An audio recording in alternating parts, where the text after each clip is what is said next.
All right, so we're going to move on from our horizontal and vertical shifts to our reflections over the axes.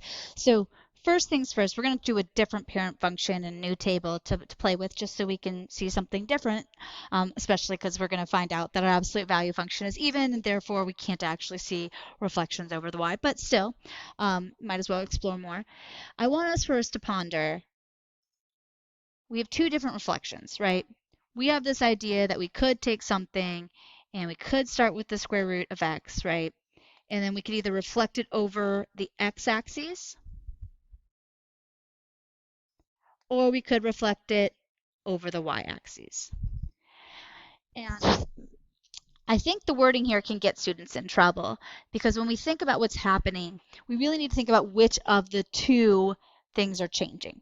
If we're changing, we're flipping this over the x, are we changing the x or are we changing the y? Which of these two variables are changing? Is it our inputs or our outputs?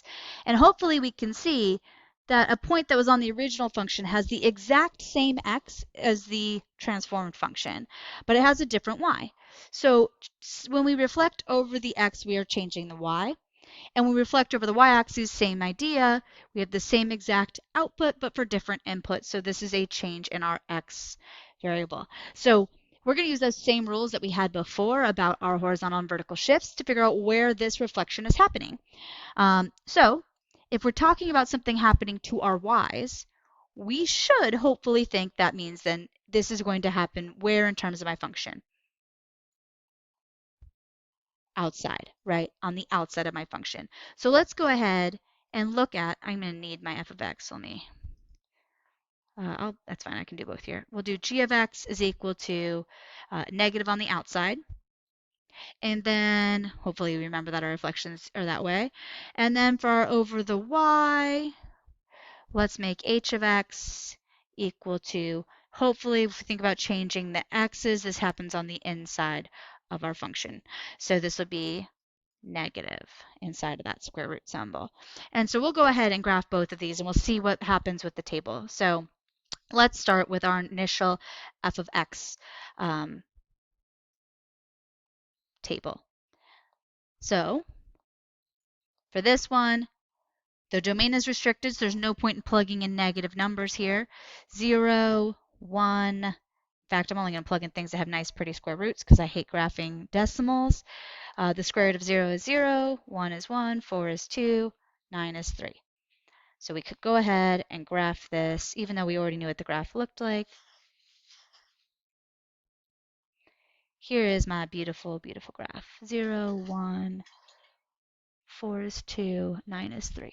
So, whoop, looks like half a parabola, somebody said in class. We're going to talk about families of functions. So our hope now is that we put a negative on the outside, right? That means we're going to take all of these outputs that we just got and we're going to make them negative.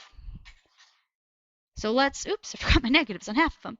Let's see what would happen. So remember, when we look at this table, we're only going to graph the input and the output and ignore the interim step. So 0 is still 0. 1 plugged in is a negative 1. 4 plugged in is a negative 2. And 9 plugged in is a negative 3. Aha! We did that right. It definitely does happen to the outside. So just because we're flipping over the x doesn't mean we're impacting the x's. We're actually changing the y's when we do that.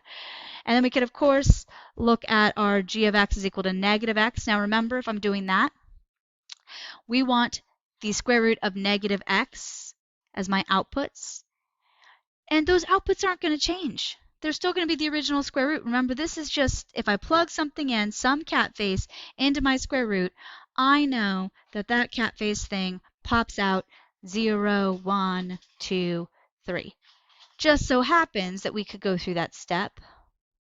The input of my function, it will give out 0, 1, 2, and 3 if I plug in 0, 1, 4, and 9. But I need my cat face to be negative x, and I want to know what x is, which means I must take these and I'll multiply each of them by a negative 1. So the original x's are 0, negative 1, negative 4, and negative 9.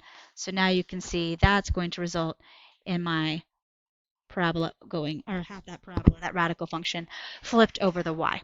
So there are our reflections in terms of transformations, and why thinking about just flipping over the x and y, well, is a good description, can sometimes be misleading for students because they see this x here and they want it to mean that it's happening on the inside of the function, when in reality what we're changing is the y, and so it's happening on the outside of the function.